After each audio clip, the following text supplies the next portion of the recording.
నమస్తే. మీ ఇంట్లో పూజ, వ్రతం, బారసాల, అన్నప్రాసన, సత్యనారాయణ వ్రతం, వివాహం లాంటి ఎలాంటి శుభకార్యానికి కావలసిన పూజా సామాగ్రి అయినా, పురోహితులైన www.epoojastore.com ద్వారా మీ ఇంటి వద్దనే పొందవచ్చు. మరిన్ని వివరాలకి 8096838383కి కాల్ చేయండి. మీన రాశి వారికి ఈ వారం మిశ్రమ ఫలితాలు గోచరిస్తున్నాయి. సన్నిహిత వర్గం, సహచర వర్గం, స్నేహితులు ఎవరైతే ఉన్నారో వాళ్ళ వల్లనే ఇబ్బందులు ఎక్కువగా ఉంటాయి. మీరు నమ్ముకున్న రాజకీయ నాయకుల వల్ల ఎలాంటి ప్రయోజనం ఉండదు. పార్టీ పరంగా కానీ, వ్యక్తుల పరంగా కానీ అనవసరంగా వాళ్ళ పబ్లిసిటీ కోసం మన డబ్బులు పోగొట్టుకున్నాం అనేటువంటి భావన కలుగుతుంది. అదే కోణంలో ఏమాత్రం అర్హత లేని వాళ్ళకి మంచి పదవులు రావటం మీ మానసికమైన వేదన కారణమవుతుంది. ఎక్కడా కూడాను మంచికి, మంచితనానికి, శ్రమకి, సామర్థ్యానికి గుర్తింపు లేదు.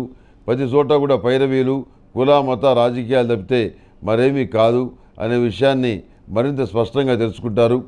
ఏది ఏమైనప్పుడు కూడాను అన్నీ పక్కన పెట్టి మన అభివృద్ధి ఏమిటో మనం చూసుకోవాలి, మన కుటుంబం సంగతి ఏంటో మనం చూసుకోవాలి అనే పద్ధతిలో మీరు నడుచుకోవడం అనేది జరుగుతుంది.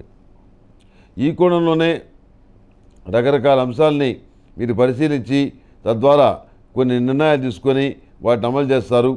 స్నేహితులకు కానీ, సహోదరి వర్గానికి కానీ సంబంధం లేకుండా ఇండివిజువల్గా మీరంటూ ఒక వ్యాపారాన్ని ప్రారంభిస్తారు. దానికి సంబంధించిన విషయాలను కూడా చాలా వరకు గోప్యంగానే ఉంచుతారు. దాని వివరాలు ఎవరికి తెలియజేయడానికి మీకు మీరుగా ఇష్టపడరు. అదే కోణంలో కొంతమంది భాగస్వాములతో ఏర్పడినటువంటి సాన్నిహిత్యం వల్ల కొన్ని మంచి కార్యక్రమాలు చేసి, తాత్కాలికమైనటువంటి వ్యాపారాలు చేసి పెద్ద ఎత్తున లాభాలు పొందే పరిస్థితిగా గోచరిస్తుంది. ఆ కార్యక్రమాన్ని మీరు విజయవంతంగా నిరూపించుకోగలుగుతారు. వేరే స్టేట్స్ వెళ్ళి, వేరే రాష్ట్రాలు వెళ్ళి, వేరే దూర ప్రాంతాలు వెళ్ళి అక్కడ కూడా విజయవంతమైన ఫలితాలని వ్యాపారపరంగా మీరు సాధించుకోగలుగుతారు.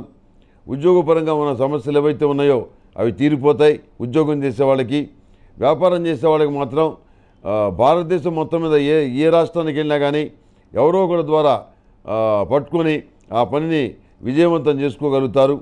మీకు వచ్చినటువంటి సలహాలు కానీ, ఐడియాలు కానీ, మీ వ్యూహం కానీ మీ యొక్క పోటీదారులకు లేకపోవటం వల్ల మీరే ముందంజలో ఉంటారు. ప్రతి కోణంలో కూడాను జాగ్రత్తగా ఆలోచించి, శ్రమించి, శ్రమకు తగిన ఫలితమే నాకు ఇవ్వు నాయనా భగవంతుడా అని ప్రార్థిస్తారు. కానీ సోమరిపోతుగా కూర్చొని ఏ పని చేయకుండా ఫలితాలు రావాలని చెప్పని మీరు కోరుకోరు. చాలా బిజీగా ఉంటారు, చాలా కష్టపడతారు, చాలా న్యాయబద్ధమైన మార్గంలో వెళ్తారు, సానుకూలమైన ఫలితాలను సాధిస్తారు. దైవానుగ్రహం, చేసిన పూజలు, పురస్కారాల వల్ల ఏర్పడేటువంటి పుణ్యఫలం తప్పకుండా మీకు అక్కడికి వస్తుంది.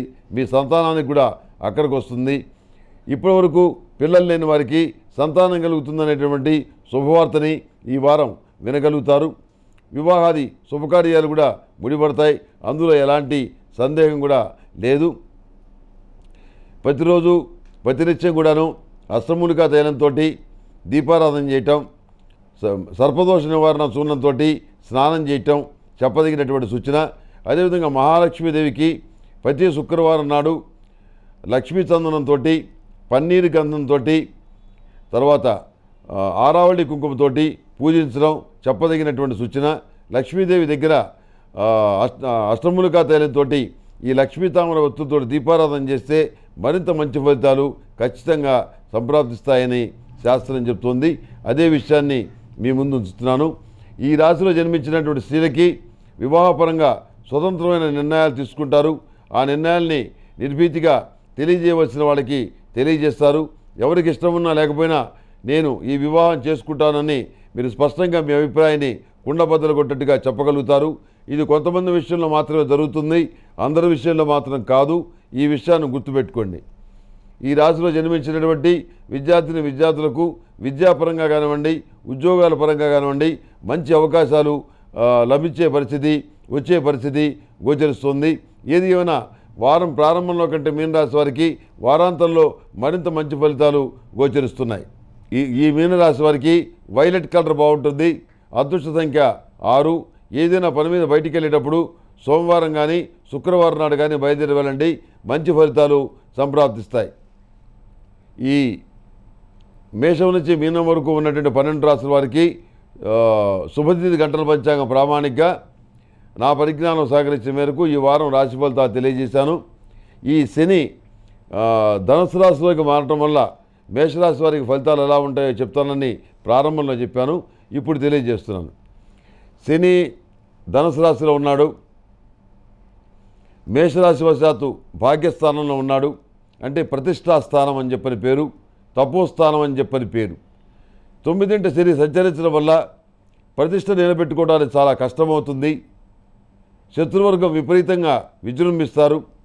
ఆర్థికపరమైన ఇబ్బందులు, రాజకీయపరమైన ఇబ్బందులు ఈ శని సంచార కాలంలో ఖచ్చితంగా ఏర్పడే పరిస్థితిగా గోచరిస్తుంది. ఇప్పటి వరకు ఉన్నటువంటి స్థానం ఏదైతే ఉందో దాన్ని నిలబెట్టుకోవడానికి మీరు చేసే ప్రయత్నాలు అంతగా ఫలించే పరిస్థితిగా గోచరించట్లేదు. ఎందుకంటే ఈ శనికి వచ్చినటువంటి ఆధిపత్యాల వల్ల సానుకూలమైన ఫలితాలని పొందేటువంటి పరిస్థితిగా గోచరించట్లేదు. ఆర్థికపరమైన విషయాల్లో కూడాను కొంత నష్టం జరిగే అవకాశం ఉంది. అనుకున్న అవకాశాలు చేతికి రాకపోవటం, వివాహాలు శుభకార్యాలు ఏవైతే ఉన్నాయో అవి చేతిదాకా వచ్చి దూరంగా వెళ్ళిపోవటం, వృత్తి ఉద్యోగాల పరంగా మాత్రం సానుకూలమైన అవకాశాలు లభించడం, చేసినటువంటి శ్రమకి తగిన ఫలితం లభించడం ఇవన్నీ సానుకూలంగా ఉంటాయి. ప్రజాకర్షణకు సంబంధించిన విషయాలు మాత్రం పూర్తి వ్యతిరేకమైన దిశలో ఉంటాయి.